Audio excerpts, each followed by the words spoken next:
So I'm heading back to the UK from a very sunny South Africa, and it's been a bit of a whirlwind week, and I've learned quite a few things. One of the things that I've learned is that I really do still love drinking a marula.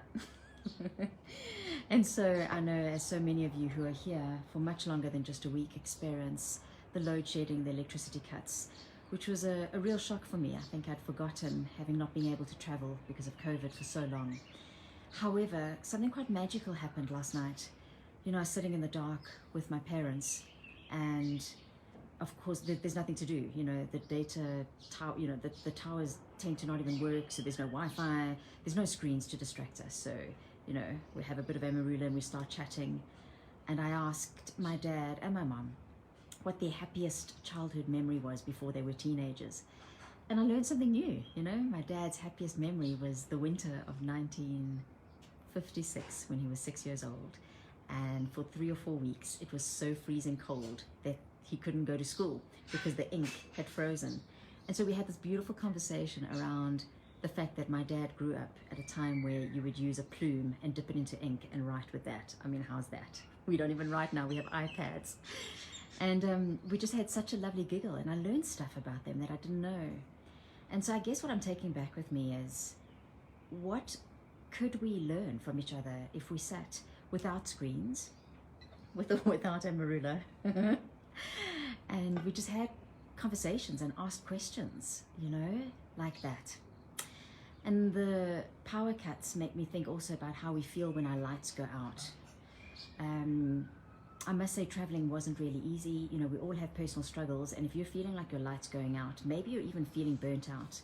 I'm going to be talking about that at my upcoming masterclass, and I speak about it all the time, right, in so many of my workshops. And even this morning, I noticed some posts across various platforms about how people are feeling exhausted and frazzled, and a few times I saw the word hopeless, which is really hard, and I don't have all the answers. I go through those kind of feelings too.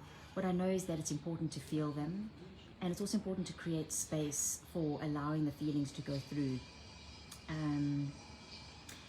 And so I've got 3 things that constantly help me to better manage my energy. I don't always get it right, but they've helped me a lot. They've helped me on this trip. They helped me today when there was another power cut and I had to deliver a workshop. And one of them is about cultivating curiosity and being able to reframe and ask the correct kind of conscious questions. So those are one of the things that I'm going to be doing at my masterclass next week. So if you'd like to join, and if cost is an issue, please direct message me.